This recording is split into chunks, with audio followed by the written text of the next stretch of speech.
Welcome to another episode of So You Think You Can Doc. Today we have Kurt Swanson with us, who's a transplant nephrologist. But before we get into that, we're going to kind of walk through a couple of other things and get there maybe. We'll see.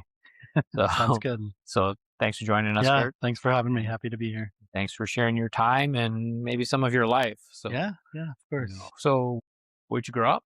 Yeah, I grew up in Appleton, Wisconsin. Some people know kind of where that is, but reference point of Green Bay is usually best. So, about 20 minutes south of Green Bay. Yeah, I didn't realize how big, well, Green Bay itself is in Appleton until I went there, right? And of course, I went to a game. Right. That's why I went there, right? So I was like, oh, these are pretty big cities. This is Yeah. not, I was picturing like, oh, it's like way up in the state. Even football fans at a young age, at least. Hard for you to perceive this, but they don't know where Green Bay is. They've heard of it. They know the team, whatever it is. Right. They don't know it. Where is this? Like even down to the state. You'd Yeah. be surprised how much they don't know. I remember, yeah, I was in Appleton. That's where Yeah. it was. I was just like, wow, there's like all kinds of restaurants this and the other. And I think that's where like some of the teams will stay, right? Yeah, the visiting teams will stay. They usually stay at the Paper Valley Hotel in Appleton. Yeah, occasionally would see NFL teams there and people getting on the bus and stuff. And it was pretty cool, actually. Yeah. That's one of the things so I grew up in New York City, Right. and you are just so far removed from, like, there's no way you would just be seeing NFL football play. Yeah, Like, it's nuts. you'd have to have some super VIP pass and win some kind of lottery. Like, Yeah. or else it just won't happen. And that's something that's very different in Wisconsin. Especially with the college teams and Oh, yeah. getting tickets and actually like being close to the court or the field, or depending on whatever Yeah, sport. yeah. But even like going to the restaurants and knowing like, oh yeah, Barry Alvarez is gonna be there. He always goes to like meet Chris on this night. Like it's a thing, and they're there, and you can just go to that restaurant, and Yeah, there it's really weird. It's cool, man. yeah. I mean, Unique. from like big, it doesn't Yeah. even sound like it's possible. Yeah. But even going to like theaters, you get like front row seats like that. You can actually get front row seats. Yeah. All right. So you grew up Yep. you said in Appleton, Yep, right? yep, grew up in Appleton. Like you went to high school there, and okay. Yep. Was your family from there before that? Did No. they move? Okay. So most of my family's from Iowa, actually. So my mom grew up in Decorah, Iowa, went to high school there and things, and went to the University of Iowa for her schooling. And then my dad's from kind of west central Iowa. They met in college at the Okay. University of Iowa. So ended up kind of crazy how we ended up in Appleton even in the first place. So my sisters and I are all born in like college towns, which is kind of funny. So my older sister was born in Iowa City. I was born in Ann Arbor, Michigan. And my little sister was born in South Bend, Indiana. And then we finally came up to Appleton. So we kind of have had a wild Unified Midwest the tour. entire Yeah. Midwest Yeah. into Appleton. Yeah. So your parents, what were they studying, or what do they do? Yeah, my parents are both physicians, but have had unique physician journeys, which I guess is relevant to this. So, Yeah. um, so my dad initially thought he was going to be a, like rural family doc.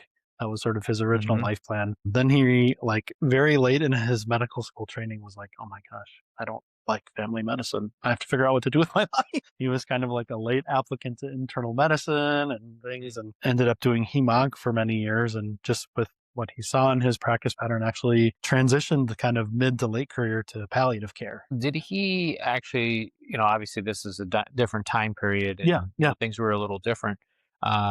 This firsthand from as far as specialty and subspecialty training. Sure. You can answer it. I know what the Access Center does to you.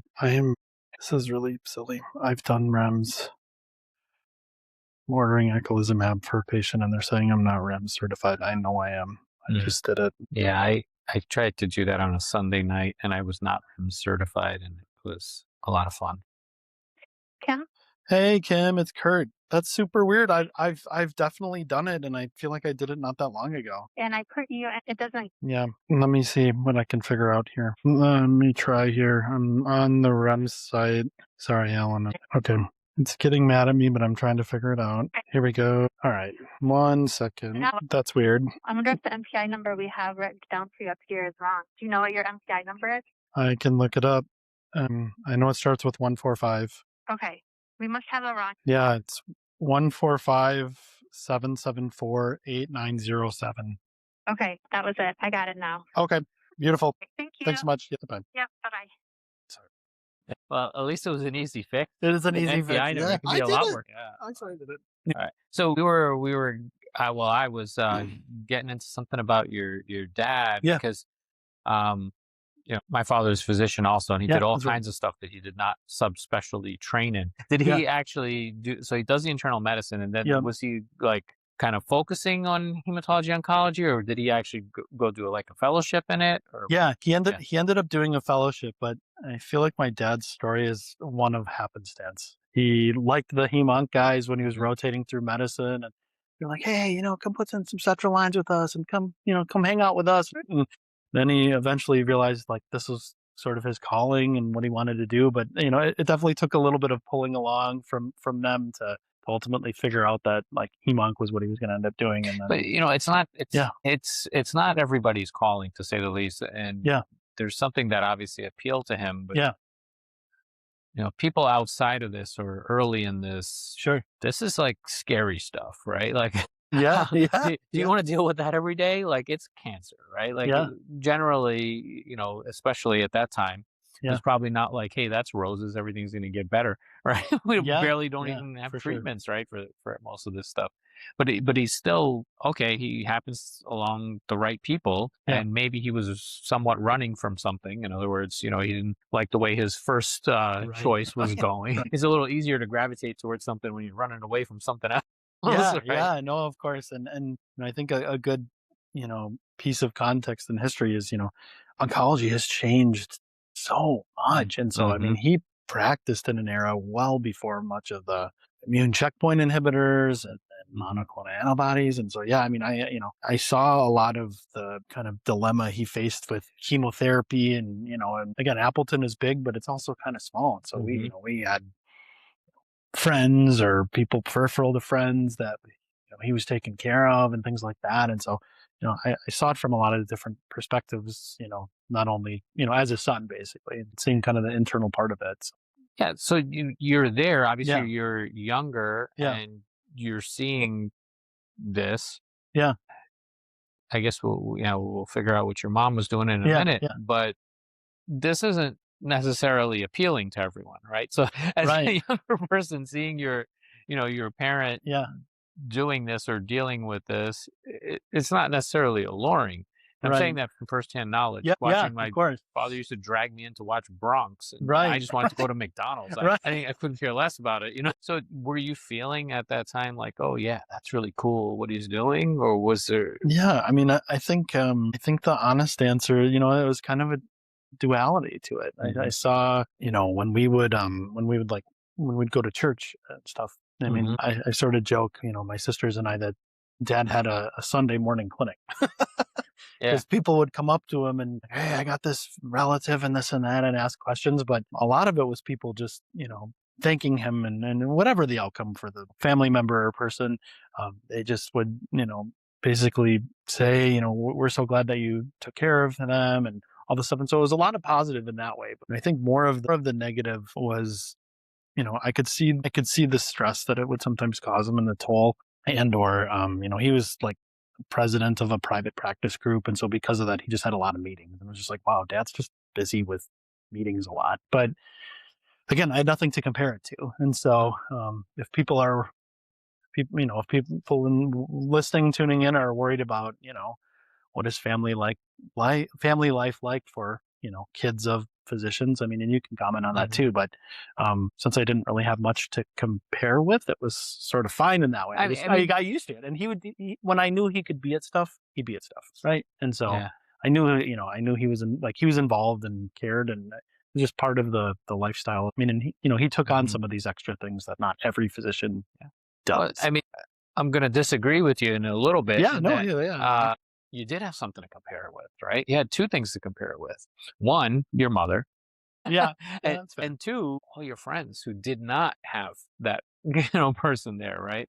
And, seeing what their lives are like. And maybe it doesn't trigger at all because you don't know any better. And your reference point is your reference point until later on when you look back at it, right? But there's this I feel like a large group of our generation's kids have no interest in medicine. Yeah. Right. And then there's us who did. Right. So, Right. and so Right. something I feel like has changed here. Right. For Yeah. No, the that's next fair. group. No, that's fair. But Right. I mean, and I knew I could, in conversations I had with him and just watching and seeing and being part of it, I knew, I knew he believed in it, and I knew he felt that calling, and like this was his purpose and vocation. And so that helped me kind of deal with the downsides of it, I guess I would say, as a kid growing up. So when you were seeing all these people coming up to him and asking him, there's obviously a recognition of his importance. He was probably very rarely asking them for anything or going and chasing someone down. No, they were chasing him Right, down, right. And I don't know if you were recognized any of that at that time, or if you felt like, oh, great, another person is like, now we can't leave church yet. We're going to be late for whatever, Yeah. That's kind of the way I I'm felt. hungry. Yeah. Right. But part of why I bring that up Yeah. is because I distinctly remember the first time I had some form of break, like in medical school. Yeah. Coming back to the neighborhood or my friends there, whatever it is, and most of them were a little older than me. And it was the first time I ever felt heard. Now, I don't fully mean that as far as being heard, but everything I said, there was suddenly like this dabble of like respect, like I knew something, and it was really important. And yeah, like this guy might know. It was like people were paying attention. It was weird. It was like, like I noticed that it was weird. I was like, I don't actually know anything yet, but there was something to it, which I'm sure a psychologist can describe better than I can. And it's not just this like fight to earn respect, but it was just like, wow, like realizing how important you can be in the world or as a person. It was very abrupt, and that's what it sounded like. You had. Even if it's unconscious, right? There's this visualization of seeing it. And I felt the same way with my father, he had a radio show. It was like, call Dr. Jhagroo in South Florida. He was a very, very big personality that way. And everyone flocks around him and that kind of thing. And it was annoying. But maybe I was subconsciously registering that there's something to it that's good. All right. So, and what'd your mom do? Yeah. So my mom, she had kind of a similar journey in terms of starting in one kind of medical role and then transitioning. So she was in OB-GYN, and she was like doing labor and delivery. That's why we were in Ann Arbor when I was born. She was at Michigan. But when we were growing up, she actually ended up not working for a time and stayed home and raised us. And then she went back to working part-time doing pediatric and adolescent gynecology. So like completely outpatient surgeries, big 180. Yeah, but she thrived in both. And I mean, again, I know she's talked a lot about just how, that was a big transition, being like academic, OB-GYN, surgery, all of that, and then kind of making the transition to private practice. Yeah, clinic, a pediatric, adolescent. They could not be more different, but I think she's enjoyed both roles. And for me, that was a big appeal of like OB. It was like, wow, you get to do surgery and you get to do outpatient and you do inpatient, right? You kind of do everything. That seems really appealing. And then, real life hits you, and then you start getting older, and it's like, do I want to be up all night? Right. So some of that was probably, laid in there. Obviously, there was a transition that probably occurred around having children and, that kind of stuff as well, too. But I think a lot of people sometimes are drawn into things when they're younger and invincible and don't need to sleep and weekends, and then not picturing their lives long term, where, some people have that exposure. Like I have all these uncles. So I got to kind of see what that might look like. And I was thinking about quality of life pretty early. That's not something that everybody picks up. Like, so my wife does emergency medicine. Right. I don't think she was thinking about the full quality of life, later on. At the time, it was more of like, this is a rush. This is great. I don't need to sleep, that kind of stuff. And now doing like overnight shifts, it's not like us, we're on call. Right. It's very different from totally different. You're in-house. You're there, man. An ambulance is coming in and you don't even know what's in there. It's kind of a different world. Totally different. So you have these two exposures and you're, let's say, in high school. How was high school going? Yeah, high school was fun. I enjoyed it. I mean, I doing well in school was always an important value that my parents had. But, surprisingly enough, they didn't really have much of an agenda of pushing me into medicine. They, if I asked questions, they would give me honest answers. And, if I had certain interests, they'd, we'd try to kind of figure stuff out, like, going to different camps or like doing stuff like that. Most of that was like sports related, but yeah, I just had a pretty kind of average, normal high school. I went to a public high school.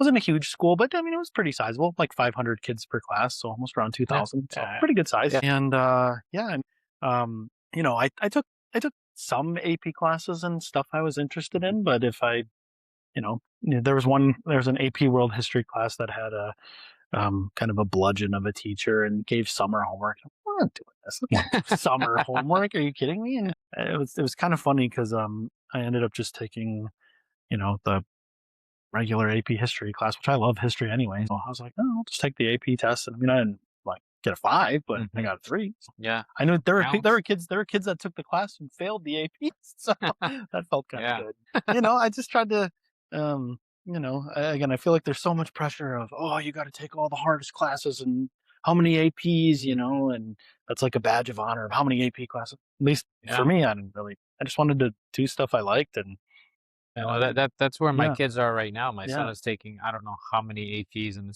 it's gotten so, I mean, just to get into UW now is so competitive. It's wild. My daughter just started. She's in her first year now. I mean, in all fairness, she's gotten so many credits through APs and CAP classes that now it's like, oh, I can get out in 4 years and I barely have to take any classes. She's enjoying that. Not to say that that's fine. That's great. And the landscape of, things have changed since certainly we were in high school so much. But it's so competitive and so expensive and so whatever it is. But, it sounds like you weren't being pushed away from medicine. You weren't being pushed to medicine, but that's all external, right? Yeah. Internally, were you thinking about medicine? I was, but I also was trying to, not that I knew of that many other careers in high school, but this is going to sound like the token, like I like science and helping people answer, but I did always like enjoy science. I mean, I just, the idea of trying to understand phenomena in our world and experiments and then figure out why is something like this or why is something like that. I was just like that. And so, I had a feeling that in some way, shape or form, my future plans were going to involve science. How that was going to manifest was pretty unknown. And, I was pretty undifferentiated even, in high school, entering college. I was a biology major, but what I was going to do with that was really unclear. I mean, I toyed around with marine biology as a possibility or ecology. So there were definitely other things on the table before medicine, which I think was good. I encourage that people kind of, even within medicine, broaden your exposure and figure out what hits or what falls. Right. So you're going into, like my daughter, she had to apply for the business major. Was it the same way at the time when you were applying? Or you had to pick a major already? Yeah. Oh, I don't remember. I don't think I had to necessarily pick right immediately, but I think, I had an advisor, and I think within, I forget if it was 6 months or. But you can get into the school applying for sciences. Versus, okay. Yeah. It's special. It's like, really? Like, do you even know? Right. Yeah. Anyway, that's what it is. So you didn't really have to decide then either. You're just kind of coasting along with the biology, let's say science route. Yeah. What'd you end up majoring in? Yeah. So I majored in biology, and then I had this like biomedical concentration, which was basically like, did you take pre-medical courses? And I was like, yes, I did. So I just sort of, it was an easy like tack on, but it didn't require anything super extra. But it is funny though, like, I mean, I did good enough, obviously, but I'm not sure if it's a product of just my general electives were more like 100 level, 200 level classes, and some of the 300 level science classes obviously are just inherently more difficult material. Yeah, I mean, my grade point was fine, but I did the best in all my non-science courses actually. Yeah. Which I don't even know if I said. I went to St. Olaf College, little liberal arts school, kind of halfway between Minneapolis and Rochester. But okay, so it's primarily there's a lot of like private schools that are primarily liberal arts, right? Yeah, and you're there. Yeah. but you're thinking I'm going with the sciences. Yeah. And in the back of your mind somewhere, there's this thing about medical school that's maybe Yeah. getting kicked around. Being there, did you feel like I had made a decision towards guiding away from sciences in that it's liberal arts? Obviously, you're doing sciences. Were you kind of like, okay, maybe I'm going here, so I'm not going to go to medical school? Or was it? Yeah, I mean, I liked all the other most of my other general elective stuff, but I still something science based was still what I was wanting to go with. I mean, my I guess we all go through our different versions of imposter syndrome, but yeah, I think that was my biggest question was, do I where do I stand? How do I stack up with the other pre-meds? Are my grades and my resume and all that like am I cut out for going to medical school?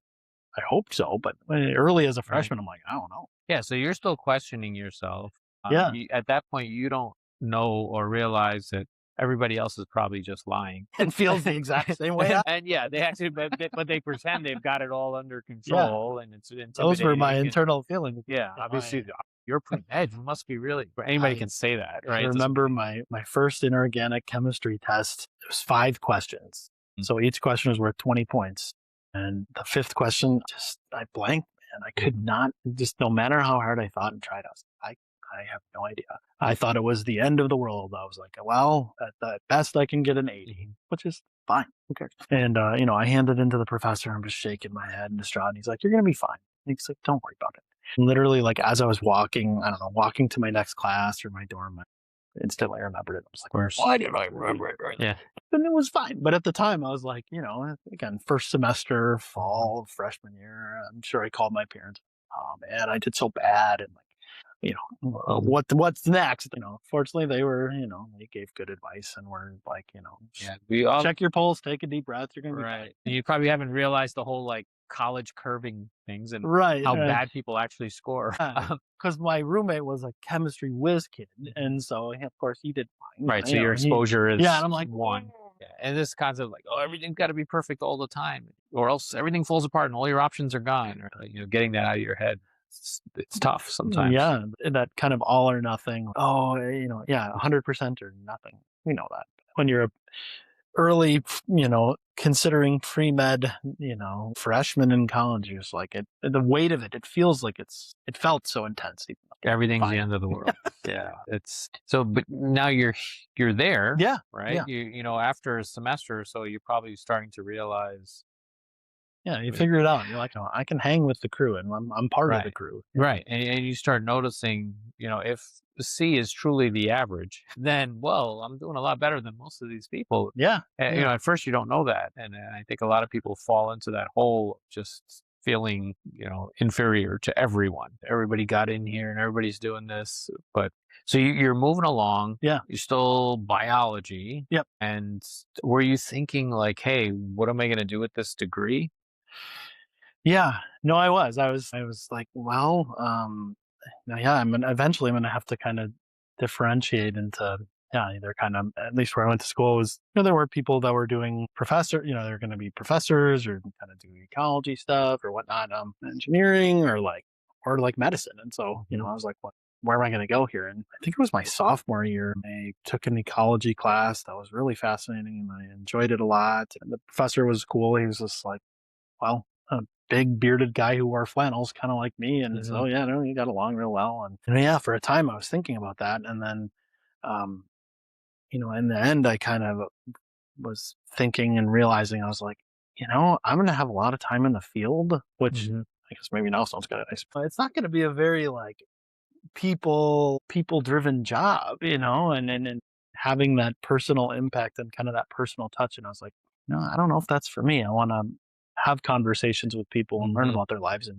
help them a little more directly. So it took a while for that to all kind of manifest. And I think doing different things, like when I was in college, I like volunteered at a nursing home in town and got to like see patients and residents and things like that, and shadowing different people and then kind of getting more exposure to medicine kind of helped reaffirm like, this is what I want to do. This is where I want to be. Yeah, I think there are things that we're kind of thrown into, like when we're younger and we're in elementary school and you're in these classes and you spend hours and hours sitting and being around the same people as any other. And then, you're just happy to get out of there and get out of Yeah. school and get home.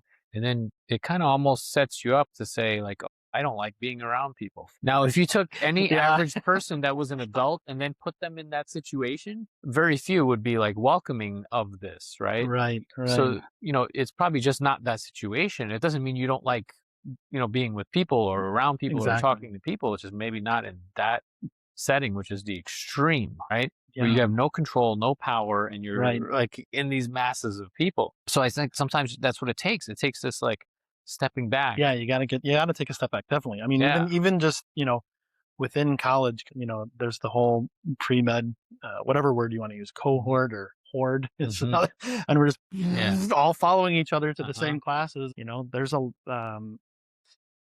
what's the right word? I don't know, heightened affect, I guess I would say. Everybody's stressed, and it's like, And- wait a second. This is obviously prerequisite and part of medicine, but it's actually not really what medicine is like. So getting out there to see what like the actual practice of medicine is like and realizing like it's way different. And it's really refreshing. Pre-med is not med. No, right? it's not at all.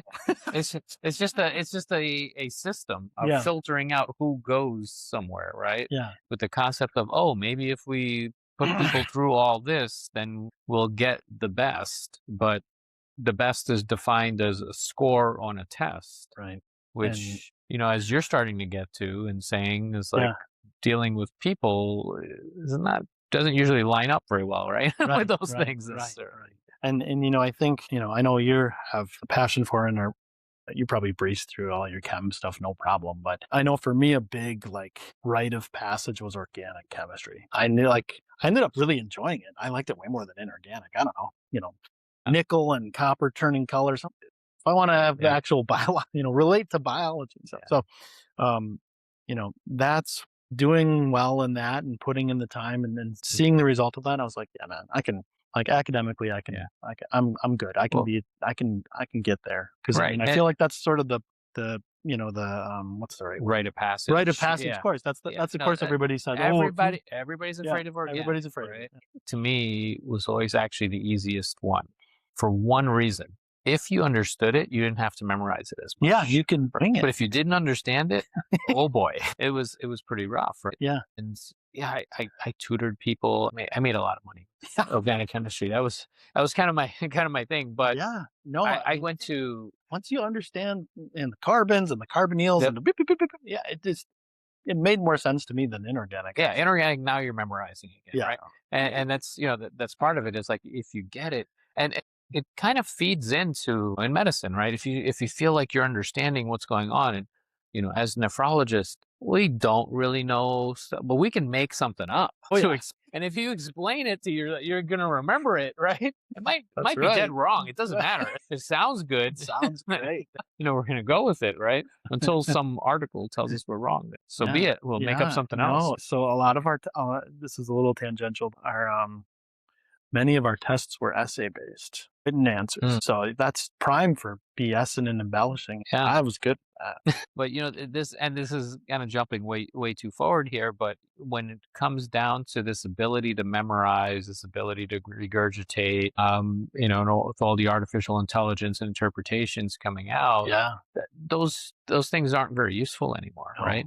We have smartphones that are smarter than us, right? So we're not going to remember something that the phone didn't remember. It's going to come back to your desire to connect with people and talk to people that are going to make you not just a successful physician, but a happy physician, which is probably more important than being successful, whatever way you want to define that. Because if you don't enjoy that, I don't know how are you gonna how are you gonna go to work? How are you gonna go to work? I don't want to talk to people. No. I mean, just because there's just the whole journey of becoming a physician. There's all these steps, and there's all this stuff that feels peripheral and irrelevant and whatever. Like again, some of the first year medical school classes, I'm like, oh my God, why did I have to take this? But you finally get there, kind of whispers of it in your first and second years, but third year, fourth year, you're starting to see patients, you're starting to do stuff.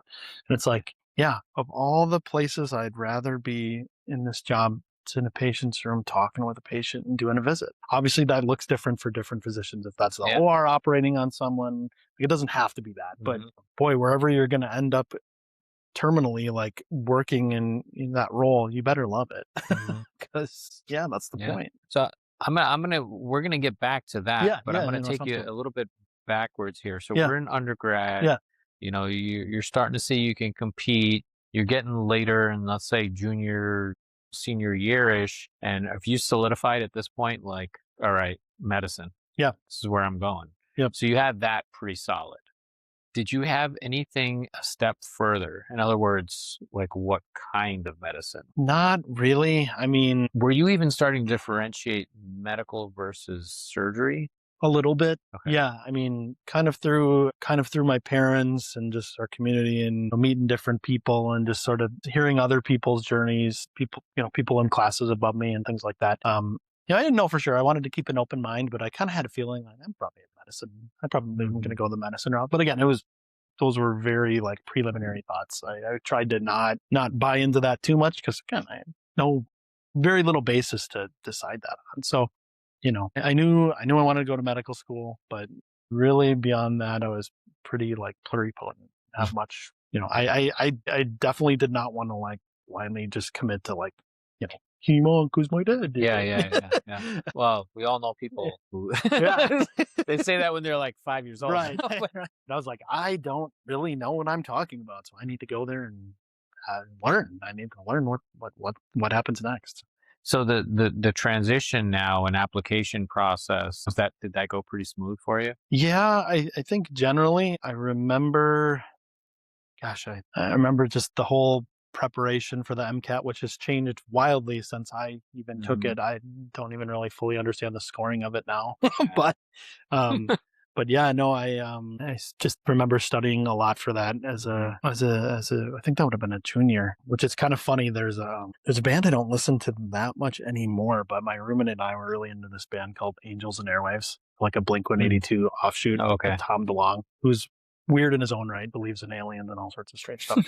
But it's kind of this like fusion of like The Cure and U and a little bit of electronica. But they came out with an album at that time that all the songs blended in together, so they didn't have any breaks. That was really nice for studying. Every once in a while I listen to it, but I get a little bit of butterflies when I listen to it. I'm like, oh God, that's like when I was studying for the MCAT. Anxiety kicks in, that trigger. Physiologic, like it's not too bad, it's just like a teeny bit of butterflies. Yeah. Remembering going over questions. You suddenly feel like, oh my God, I haven't been showing up to this class. Like they got test tomorrow. Like get that. Next thing you know, you're in the lecture hall naked. Okay. Yeah. Here we go. Why does this always happen? Oh, not again. But that went fine, good enough, and then I think it's really random, but I still remember the first school that I got. The first school I got like an interview invitation and all that stuff was from Creighton in Nebraska. I think the date of that letter was like, I think it was September 18th of 2010 or something like that. But I remember getting that in my mailbox at school and like looking at it and being like, all right, like somebody wants me. The medical school wants somebody's me. willing to talk. Somebody's willing to talk. So that was great. Let's see, I might be skipping ahead a little bit, but that whole interview process was way, way easier than I thought it was going to be, actually, at least for medicine stuff. But it was, what's kind of wild is, where so I ended up going to Iowa for medical school, but that was somewhat fated. I don't know. I was gotten in at Medical College of Wisconsin, was on the wait list at Iowa. I worked for the YMCA my summer after graduating college, which was really fun. We played dodgeball and baseball with kids. It was great. But I was sitting at a Caribou Coffee and I get this call from a 319 number. I'm like, 319, what is that? And they left a voicemail, and I'm like, I'm one of those, like, I have like 70 voicemails on my phone. I actually listened to it and I'm like, it's the admissions people from Iowa, and they're like calling. They're like, we have a spot if you want it. That day I was supposed to sign a lease with a guy to live and move down to Milwaukee and be at medical college. And I call Iowa and, they say, the spot's yours if you want it. I'm like, I just have a feeling. I think this is where I'm supposed to be and where to go. And I mean, I have connections. My parents both went to Iowa for undergrad medical school too. So. They went there, but they're not there, right? No. They're in Appleton, I'm assuming. At this time, Milwaukee's right there. Right. Were you just trying to hey, I want to like go somewhere further? A little bit, and I was just like, I mean, of the places that I like got in, this was going to be the best of them, and Ranking of whatever, so I figured whatever that I might have, means. whatever that means, right, Yeah. right. But I figured, I think a little voice inside said, you should do this, take it, take this on. So I did, um, which was kind of wild just because the timing of it was so fast. And so, this was basically at the end of summer. I had to scramble to find a place to live. And I think I moved in like 2 days before medical school started. There were peers of mine, colleagues of mine who had, they went to Iowa for undergrad, or they knew they'd already gotten in early. And many of my, like what would end up being, like colleagues and some friends and stuff, they were like, oh yeah, well, we've been in Iowa City all summer. I was like, oh yeah, I just got here, which it was fine. I made it work, but yeah, that was kind of a chaotic way to start. Yeah, it's a lot. You're there, but a lot of other people were probably similarly moving from who knows where, and they're there. But these are all people who were not just in the pre-med horde, right? These are the ones that actually made it in. Yeah. They're all there with you. Which was interesting and kind of like reaffirming that it was like, so many different people can be successful in medicine. Like, shout out to one of my still really good friends. Her name's Rose. I think at the time medical school started, I think she was either, I don't want to age her too much, but she was, she was quite a bit older than, she was kind of an older person who had already had a career before. She was an art major at Iowa and did metal work, and she had had a studio, and she had lived this whole other life, and then kind of came late into medicine, and she did it the whole way up. She started as a CNA, then became an RN. I don't know. I don't think she did PA or NP, but was an RN for a long time, and then was like, hey, I want to call the shots. I'm good at this. And then came into medical school late. And so she was super polished up. We got put together for all this stuff. And I just asked her, I was like, Rose, how do you talk to patients? How do you be normal? Cause I'm just greenhorn imbecile. And it's she was so polished and just, all the but then I'd help her with the science stuff. So we had a little, we had a symbiotic relationship. So you were seeing some worth here, right? Yeah. Because, generally you're walking in here and these are all the people who made it, right? Yeah. Sometimes people will get a reset on the imposter syndrome here. Right. Now, all right, you got through the undergrad part of it, but now it's start over. Where do I fit in? Yeah. Cause and it was nice because, Rose was real cut and dry, just wasn't messing around. And so, we'd be in these small groups and somebody's saying something, and, it's almost like if the more jargon you're using, the less you really understand about something.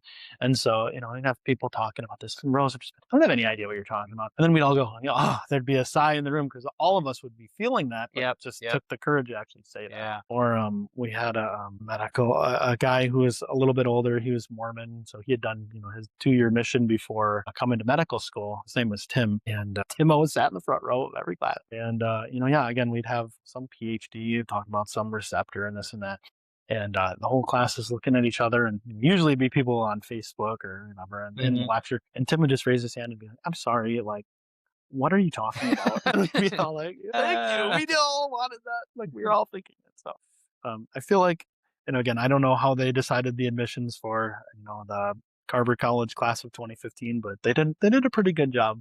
So it sounds like you're getting pretty comfortable. Yeah. Structure of medical schools really changed. Yeah. A lot. Now there's all this system-based stuff, a lot more self-learning, case-based, even from the first year. When you were there, was this still more the traditional first year courses and then third, fourth year clinicals, or was this kind of mixture? Yeah, they had, there was a little bit of a mixture. In second year, we did some, some probably more patient experience stuff, but it was, for the most part, it was kind of that model, I would say. Right. Okay. So then in your first couple of years, you're kind of just getting hit with histology. Yeah. Pretty boring. It was stuff. It was boring. Sorry to all the pathologists out there. Okay. Right. Yeah.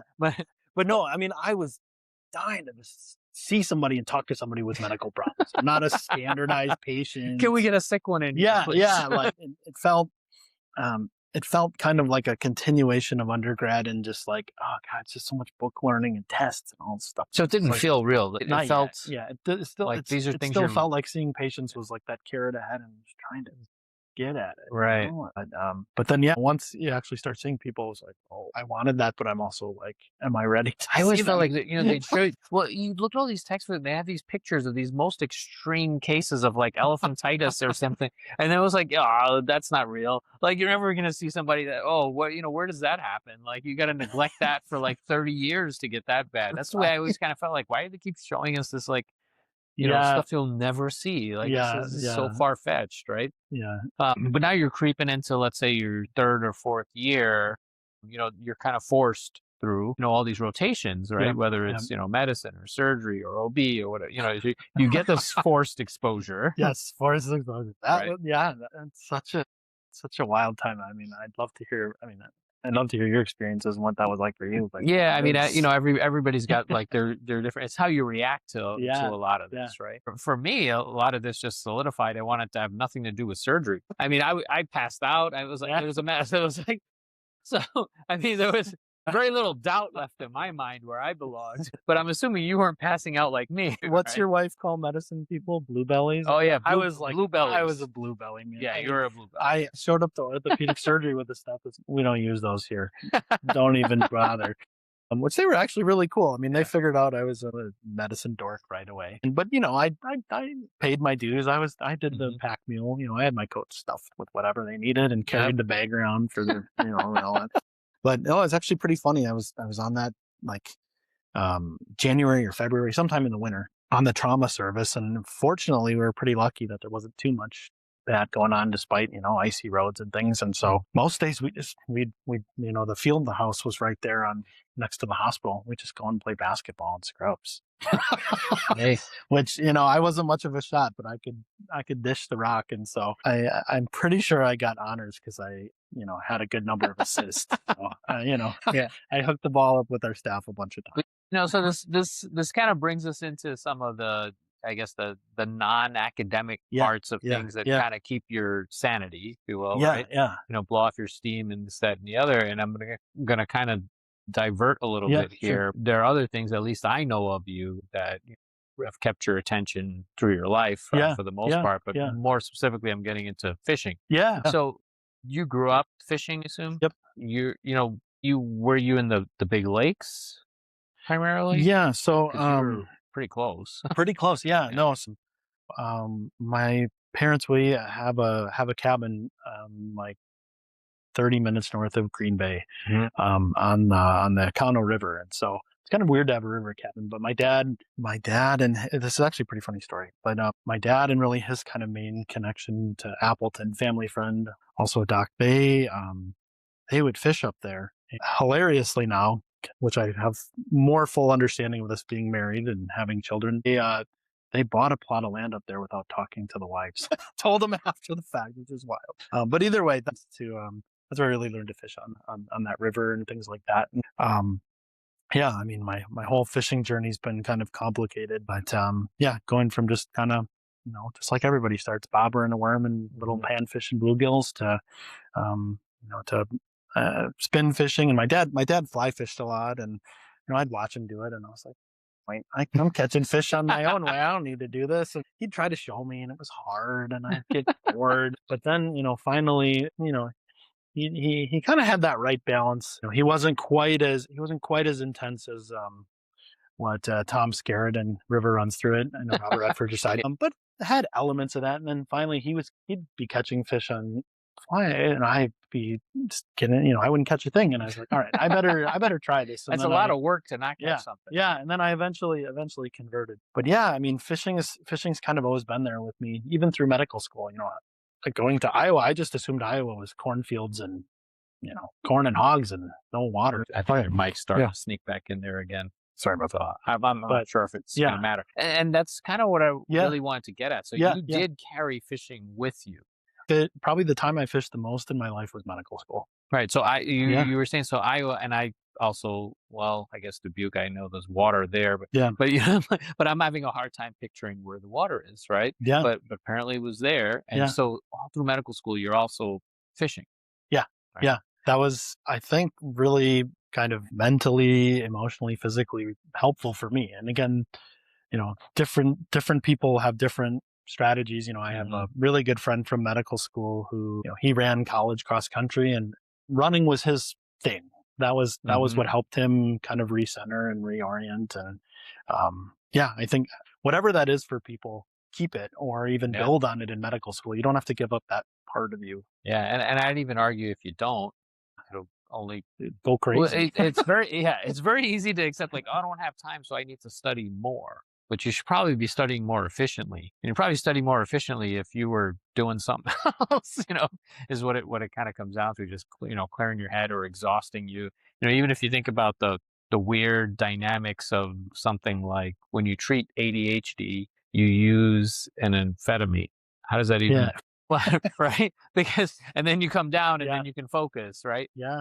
Like, well, maybe this is not the same thing, but similarly, if you do something more, you'll probably then get to the right spot, right? Anyway, maybe that has nothing to do with it. I would do UWorld question. I mean, this is a little bad, but I would do UWorld questions driving out to fishing spots and while I was fishing. I'd multitask. I'd do both. And if that's even better if you can do them both at the same time. Not every time. I mean, obviously, sometimes I just be like, I am done with studying. I just need I need a breather. But and when you were fishing, there's obviously this. Everybody went, oh yeah, that was my happy space. And were you always like going alone? Were you trying to bring people with you? Were you teaching people to fish? Yeah, mostly just because of the way the timing worked out, and just with other friends and stuff. I usually went alone, but that was honestly kind of nice. There's a new term called being an otrovert. I think I might be that. It's kind of like quasi both introvert and extrovert. I'm probably a little more introverted, but I don't know. I think I have some elements of both. But I enjoyed the solitude. Yeah, if you asked me, what you were just from the exposures that I've had with you, I would have said extrovert. Matter of fact, these red shoes are very similar to what Kurt wore. The training. So I had the red. I should bring those back out. I was kind of hoping in the back of my mind, what if we both had the red shoes on? Yeah, I didn't get the memo on. I thought about the memo too late. But so you're in medical school. You haven't really fully differentiated, but you're leaning medicine, right? Yeah. And I take it that transpires into, did you go straight into residency? I did. Okay. Yep. And where'd you go? I went to medical. I ended up circling back and going to medical college in Wisconsin. So I eventually got there. And I'm sure looking back at it, you look at it and you say, I'm glad I went somewhere else. And then rather than I went to MCW and then I stayed at MCW residency. Right. And I tell people that, although we probably, shouldn't, because we should be tring to keep our people, but I'll say, explore the world a little. You might come back. Yeah, right? I mean, look at our recent hires. Right? People left and came back. I think that's a better way to go. Bring something different from somewhere, or whatever it is. Right? Yeah. So you're at MCW, you're doing internal medicine, but it's 3 years and you don't really have to, when I was doing it, you had to apply in your second year for a fellow. You had to apply over a year in advance. Right. And I think that changed, that you were able to apply in third year. Yeah. I think I applied third year. Did you figure it out before that?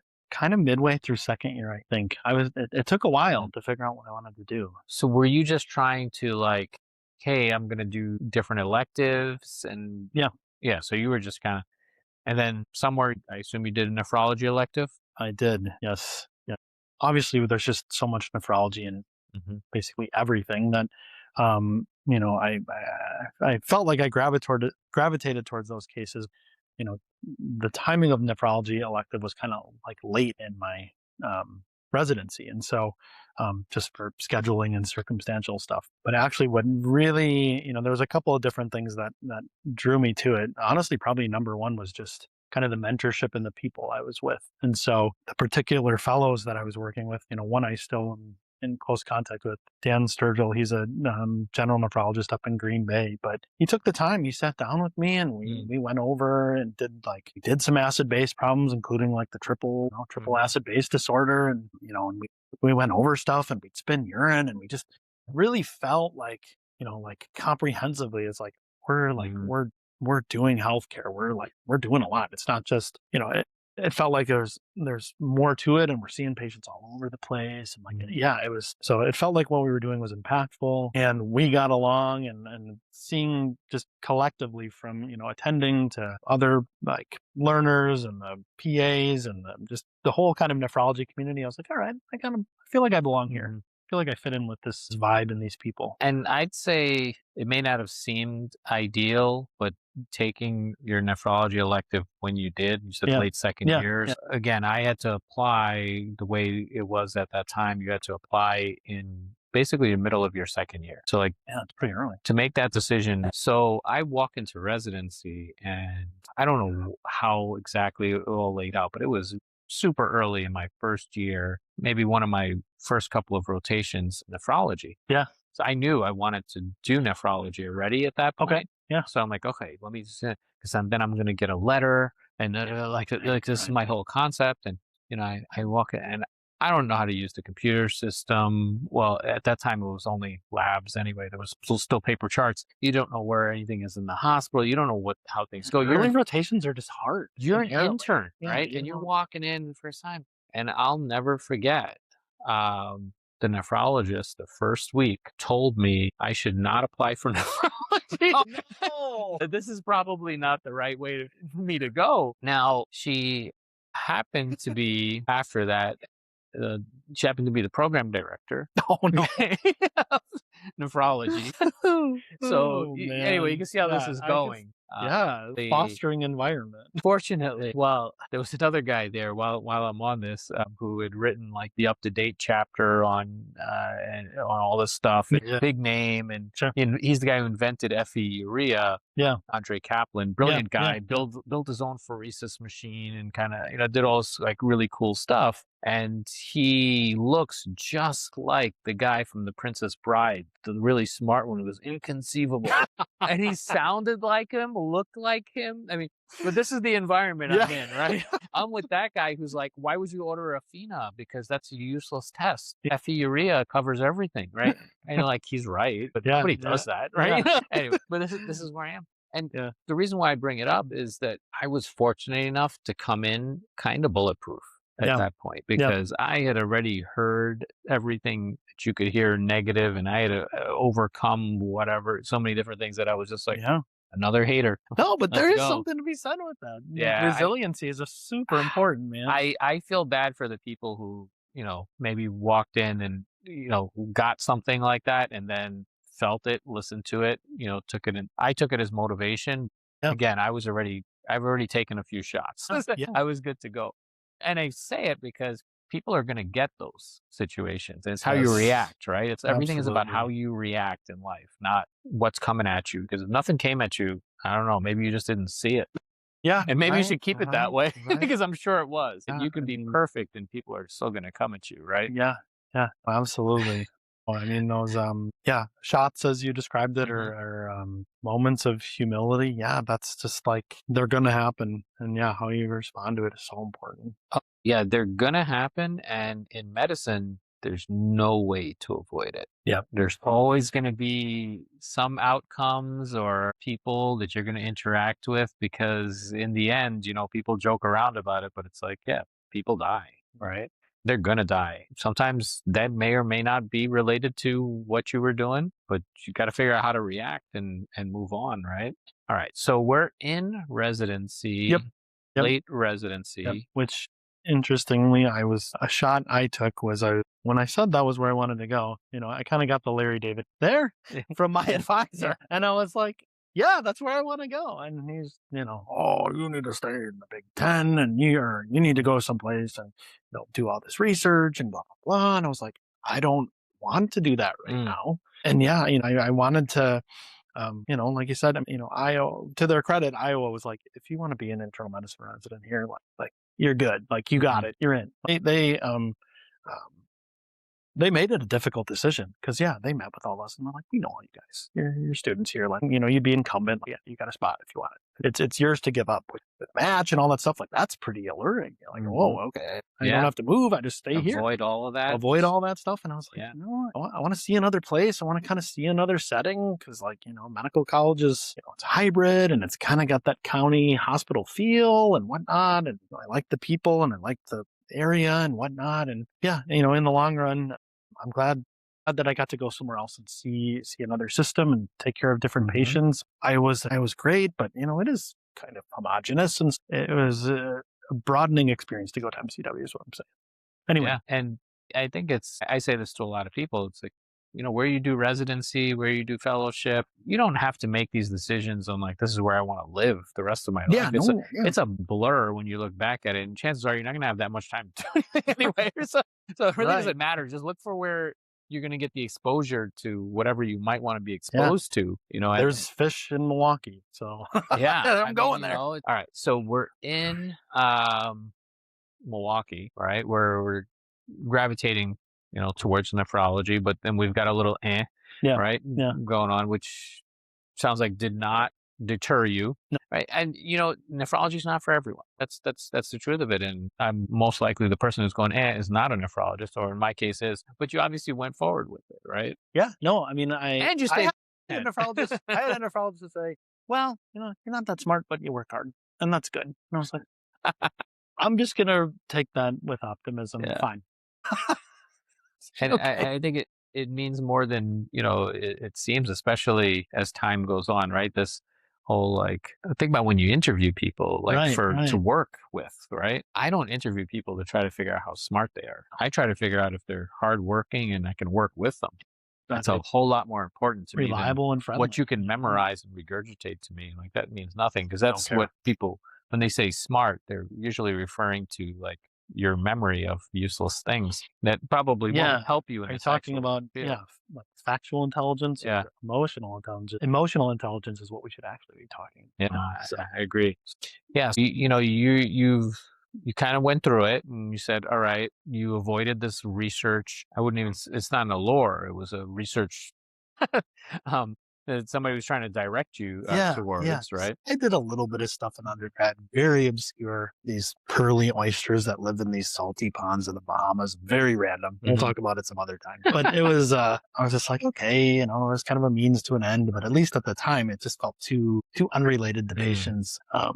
Obviously, in my current place, I do clinical translational research, which has direct patient knowledge, which I love, but I didn't really know about that at that time. And so I was like, I don't want to. Right. You just saw it as all bench research versus rats and labs. Right. Right. And I think that's the fault of, some of the, the exposure that we get, right? Yeah. Not knowing that there's, one extreme or the other, that there's stuff in between. Totally.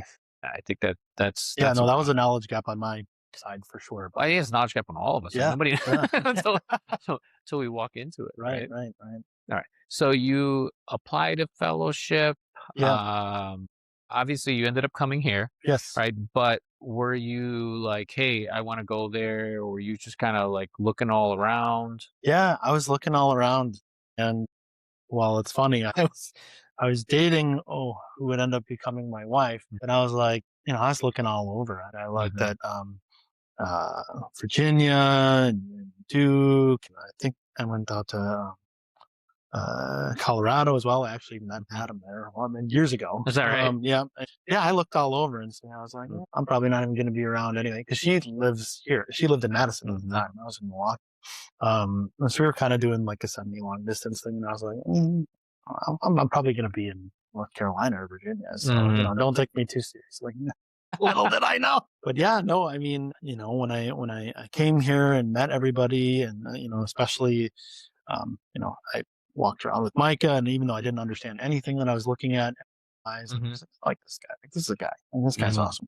And everything that Laura and Tripti and Sano were doing, I was like, yeah, this is a great place. I really like this place. I could see myself doing well here, and just again, definitely plugging for UW. But just the breadth of what we have to offer nephrology wise was really important, because again, sort of a theme here of shifting between differentiating and undifferentiating. I didn't know. I was 70 miles away, and I barely had any understanding of anything transplant. I did a little bit of transplant as a resident.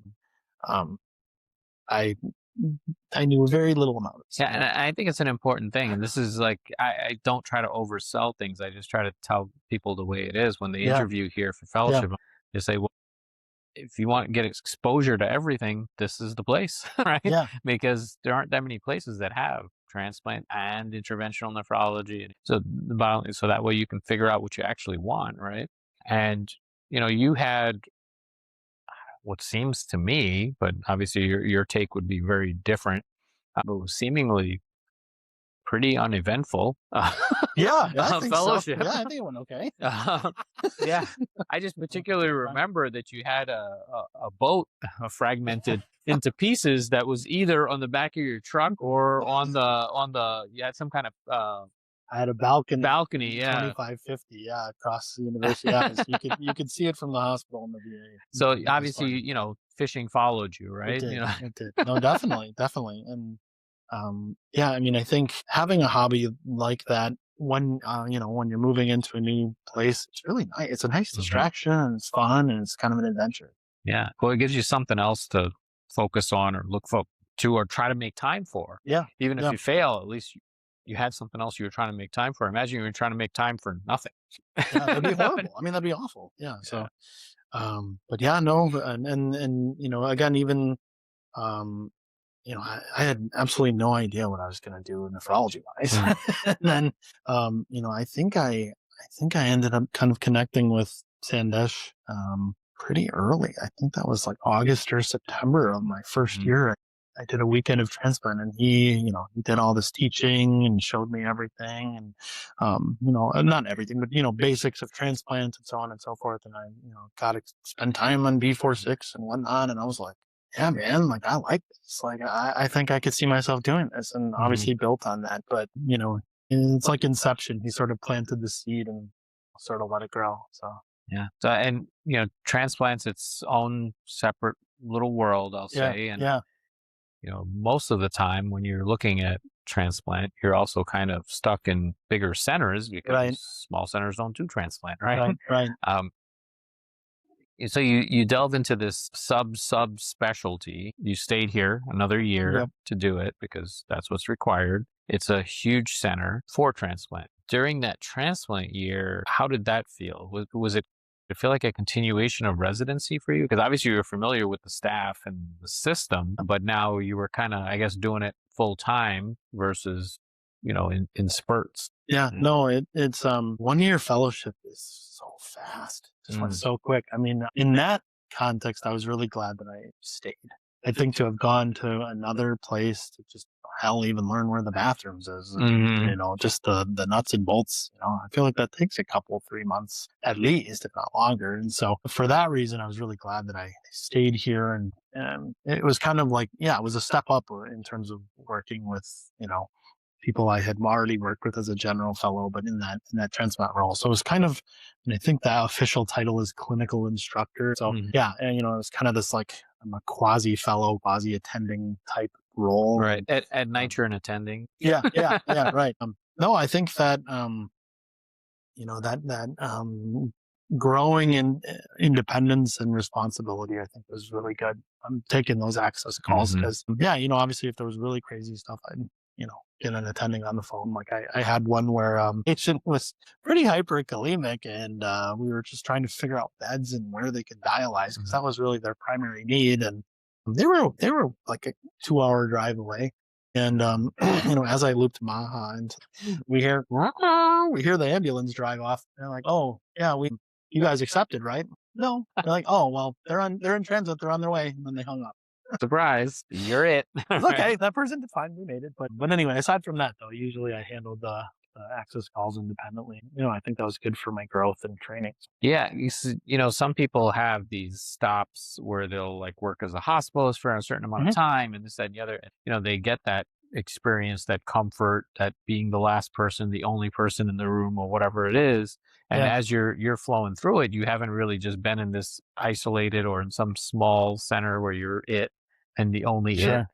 there. Yeah, you had to. Okay, so yeah, in your transplant year, you probably had to shoulder a bunch of that. Oh, it's interesting. In residency, we had a program director switch mid residency, which is that's that's like a coach of a team switching, and so that's a pretty big deal. And so my program director for the first and second years of residency was very much like baptism by fire, trial by fire. Like the interns gotta stuff, like they gotta manage stuff on their own. The seniors are there to help, but like the interns gotta bite the bullet and learn how to take care of sick people.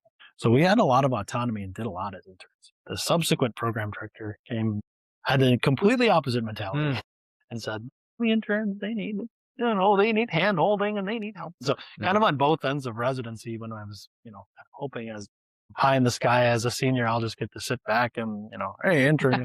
We kind of had to, there's a little bit more responsibility that way, which was strange. And people obviously griped about that as the senior residents, but in both of those settings, we got a fair amount of autonomy. So I think that helped me in the long term, even if it was short term kind of annoying. But even so, being able to like independently do transplant care, because again, it's so specific, was definitely good practice for the big leagues once I, got out there in the world. So. Especially because, when you get into the world of transplant, you're subspecialized so much that there's very rarely going to be anybody else to talk to, right?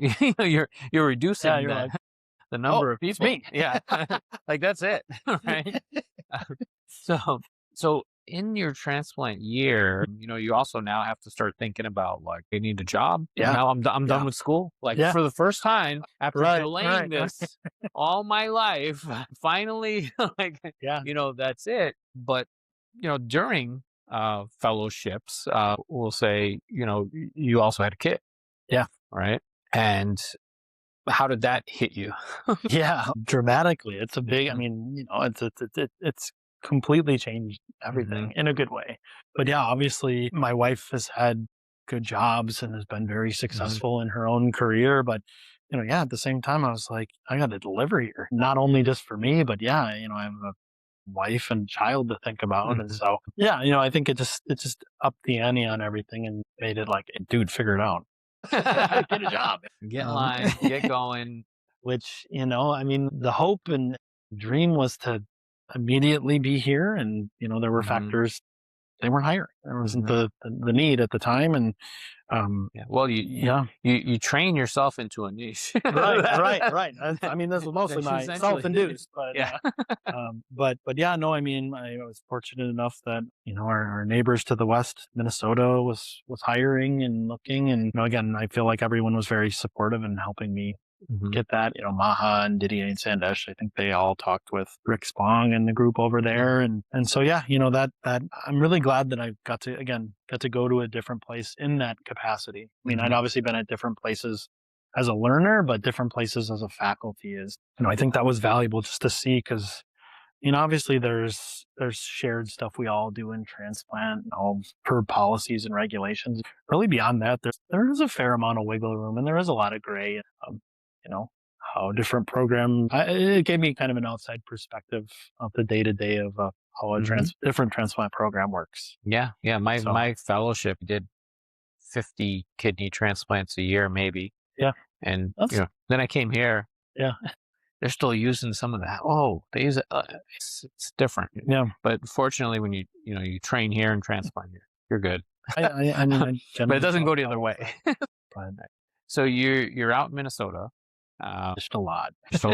What is it? Land of the 10,000 lakes or something like that? Yeah. There's a lot of fighting between Wisconsin and Minnesota because Wisconsin defines Wisconsin calls a lot of ponds lakes, and the Minnesotans get mad about that. Yeah. Because by the Wisconsin definition of lakes, Wisconsin has more, but Minnesotans think that we call too small a bodies of water lakes. I don't know what the right answer is. There's a lot of water in both. There's enough. Just enjoy it. So when you were out there, there's still always this inclination of like, I'm coming back. There was a hope, but the world is mysterious and funny. I had no expectation to be back so soon. I hoped and was that would have been amazing as it has been, but there hadn't been any changes in the transplant faculty for a long time. Our now chief, Dr. Fahad Aziz, he was the most recent hire, and I think that was maybe 2017 or something like that. So it had been, 4 years since any change had really happened. And so I thought we were going to be there at least 3, if not 5 years. So, we bought a house. You and bought a everything. house? Yeah, that's Yeah. what I was going to ask you. Yeah, we bought a house, and thank God we were able to sell it and stuff. But yeah, I mean, we were kind of in for the long haul at Minnesota. So, and then, everything transpired, and Aji took on a new role, and they were looking for another person. And yeah, no, I mean, I sort of found out secondhanded through the grapevine, but I was in competition with another person for the spot who was very well accomplished and excellent. And, she's done amazing things transplant in her own right. And yeah, I'm pretty lucky to be back here, to be honest, because she's an excellent candidate. So, it's strange how these things work out, but I'm glad it did the way it did. So They're meant to be, and then they are, right? Yeah. So you're here, you're, obviously working in transplant. There are a lot of dynamics to that, right? So a transplant nephrologist is obviously doing nephrology, but they're also doing transplant. And because you're doing transplant, you're working with surgeons pretty closely. Yeah. Right. These are transplant surgeons. So this is, if you think about the stereotypical surgeon and ego, and you put that in a totem pole, and if there was something on top of the totem pole, it would likely be a transplant surgeon or a cardiothoracic surgeon or whatever. So something along those lines. Are you familiar with the hot crazy matrix? No. By chance? Okay. I won't digress too long, but somebody has made this for medical specialties. And so on the, I think on the vertical axis, it's hot and not hot. And then on the x-axis, it's, calm, not crazy. And then crazy's on the other end. We're at the corner. Unfortunately, nephrology is considered least hot, least crazy. I guess that's kind of good and bad. But yeah, transplant surgery is, as you can expect, way out. So you put these two people in a room, right, managing the same patient, and then you see what happens, right? Yeah. Which, to be fair, our surgeons are incredibly collegial. It's pretty. It's easier than I thought it would be. You hear stuff and you worry, but again, credit to them. Many of the surgeons have just incredible. Obviously not formal medicine training, but they've done this for a long time. They've taken care of these patients, and I think a person, kind of an unsung hero. Again, I've never met the guy and don't know all about him, but kind of an unsung hero who I think really helped, at least here, kind of bridge the gap with that was John Persh. Yeah. And from my understanding, he was an internist, never trained in nephrology, never trained in surgery, but did a little bit of everything. It's like the guy who's just like, if they needed somebody to see somebody when they're in the OR, it was like, call John Persh. So again, there's a lot of lore and legends about this guy. He's like John Wick. Yeah, pretty much. Yeah, it's like, call John Wick / John Persh. Yeah. So I think he did a lot of good for nephrology and surgery harmony. Right. And I told you I had taken shots and I felt bulletproof and I was, not able to be discouraged or whatever it was. I liked and was strongly considering transplant. Yeah. After working with the transplant surgeons at my program, I had zero interest in doing transplant, right? So this is not them necessarily telling me anything. This is me looking at my limited exposure, where your exposure sounds like it was a lot better, but also you had bigger numbers, right? So you have, I don't know how many transplant surgeons we have, a lot, right? Yeah. But most places have one or two, right? So we had one or two, right? And so that was my exposure. So I think there's a lesson to be learned in that, right? Oh, for sure. Like, don't narrow your scope into that. I was like, and every time I say hold the Lasix, they give more. I can't deal with this anymore. What is my purpose? What am I doing? I just recommend things in words and people do the opposite. Anyway, and I'm sure that it's going to happen everywhere in medicine, but it was to such an extreme based on my limited exposure that I was completely disinterested. Sure. No, I mean, in my first job in Minnesota, there's kind of a tricky patient situation. And between me and the coordinator, we, in truth be told, we were kind of left with a heap of garbage, and we tried to turn trash into treasure, but it wasn't to the liking of the particular surgeon. And I got a beat down. I took a shot, and or there was another one too. This was just an early bad case, and I mean, by the time it fell into my lap, I mean, what's the phrase? The horse had left the barn. It was a person who they were fresh transplant within a couple weeks, and they had been discharged and were having like throughout this day, like progressive nausea and vomiting. Well, they forgot to tell the coordinator that they were having cherry red hematuria, kind of important. It's a little different. Little different. And so this was at 9 p.m. that night. They came into the infusion center at 9 a.m. tell us that, we tried to move the forces and make everything happen. And again, there were factors that were definitely out of my control. But yeah, I got lit into my surgery. I'm like, what? Yeah. But that's sometimes just the response of a bad situation. And this was a renal vein thrombosis and the graft was not able to be saved. Those happen, again, you just got to take your lumps. I didn't take it personally because there wasn't anything to take personally. It was just a bad situation. So, as you get older, you're able to like look back and reflect and, this is this person lashing out and this, that, and the other. But when you're in it, yeah, I was like, what I do? You're defensive. You're not reasoning through all of that. Yeah, now you're like, now you like think about philosophy and why people do what they do and defend them. I was just like, well, I could say a whole lot. Probably none of it's going to be retained and it's only going to fan the flames, or I can just kind of sit here and take my lumps and we can talk about it later. I chose the latter and I think that was the right call, but it's not the easiest decision. It always ends up being the right call, but at the time. Yeah, you're like, them fighting words. It's fighting words. Yeah, it's great. And I'm glad to hear things are, going well. We've obviously not crossed paths as much as we used to. I missed that. But hopefully we just continue to have these great times and we grow together in our careers as well. No, absolutely.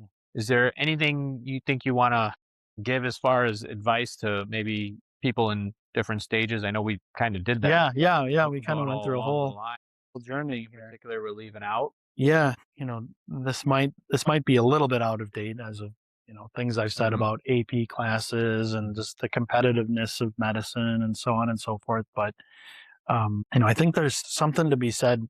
The path of trying to go from just all these different rites of passage and milestones. Like, do what you love. That's what's important. And I think if research is a passion and something that excites you and you're interested in different projects and things like that, great, pursue it. If, you want to work at a summer camp out in Montana and backpack and basically get, room and board and paid not much, but paid enough to go hang out in Montana and see the mountains and see the world, do that. It's fun. It's great. And so, yeah, I think there are ways that you can relate all of that stuff. If you're working in teams, you're working with other people, it can all relate back to being a doctor, I think. That's my take on it. I think, or like, so I guess that's probably my big one. Alan Kaplan, big boss here at UW Health and our like new faculty, kind of orientation, gave some of the best advice I have ever heard. And I try to live by this, but it's be likable. Just be a good person. There's a lot of, like we've alluded to, there's a lot of egos, mostly from insecurity, imposter syndrome, stuff like that. Just be likable to everybody. It's not just your doctor colleagues or pre-meds. This is the career of being a physician. People, it's service industry. It's customer service. It's people. In any given day, I'm sure you'd say the same thing, Alan. we're working with MAs and LPNs and social workers and dietitians and all these different people of all these different ranks. And it's like, if you're going to sit there and puff out your chest and say, I'm the doctor, I'm always right, that's not going to get you very far. Just be a human, be a nice person. And this is part of what's going to protect us in this next age of AI and this, that, and the other, right? Because who are going to be the people who excel? It's going to be the ones who have the soft skills, right? Yeah. At least that's the way I see it coming. Yeah. And, I think not only for your colleagues and people you work with, but like the patient care becomes so much more fulfilling when it's not just, you're not taking care of diseases, you're taking care of people and humans. And, you can, certainly for transplant, like such a, adhering to medications and kind of, we've been talking a lot about shots, right? Getting a transplant is a big shot. Especially we have some people, they're getting transplanted preemptively or, they were on peritoneal dialysis, but it was stable and they're comfortable and like, they've gone this big surgery. We've added a gajillion new medications. It's a hit, man. Having, delayed graft function or sleepy kidney and needing dialysis a bunch after transplant. There's some demoralizing transplant is a demoralizing event in the first like few weeks to months. Mm-hmm. Like being straight up with people and honest and you really got to be, kind of be their cheerleader and handhold them and keep that optimism to help people get through that. And yeah, if you can have therapeutic impasse if you're just not relating to people, if it's just, if a AI, Dr. Chat GPT tried to, You are fine. yeah, deal with it. That's Get not up going and to work. Yeah. Move It's your not gonna, bowels. it's not going to work. You got to empathize with people and say, yeah, man, like this, like, I mean, as you all are probably figuring out, I'm not too formal.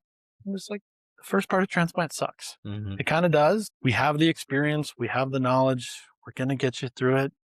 We're here with you. Let's take it day by day. And, eventually, I don't know, I'm thinking of Tombstone randomly right now, but you're going to ride off into the sunset. It's going to happen for you. Just, this is, we'll get there. Too many references. That's edit right. out the reference. I love that movie anyway. Thanks for joining us. Yeah, of course. Thanks for having me. It was fun. Appreciate it, Alan. Yeah, good to talk. Next time we'll both have to get the red shoes on. Yeah, no, that'd be awesome. I thought about it after the fact.